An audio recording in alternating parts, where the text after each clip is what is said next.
My name is Rezk MSADEK. I'm 25 years old. I've got a master's degree in business English, and I'm currently enrolled for a technician certificate in international commerce at the PASCAL Institute.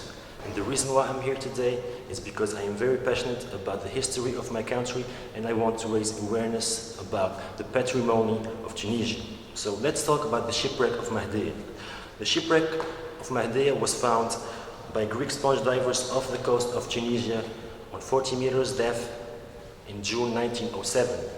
The shipwreck 6 kilometers away from the modern town of Mahdia is about 40 meters long and dated about 8 years before Christ or even later. In a series of underwater campaign, numerous items were found and restored and placed at display in the Bardo National Museum in Tunis, in a dedicated department called the Excavation of Mahdia.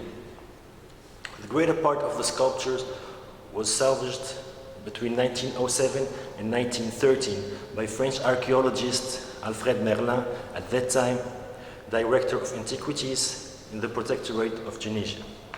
The wreck was later excavated by Cousteau in 1948 and 1954, so the ship was presumably driven by a storm onto the North African coast en route from Piraeus, the port of Athens, to Italy, as it was carrying works of art intended for Roman purchase.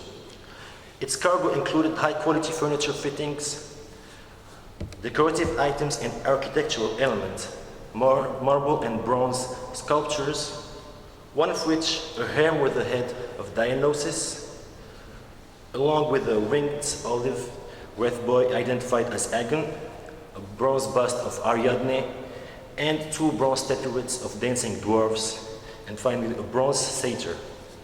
These were later restored by researchers from Germany in 1987.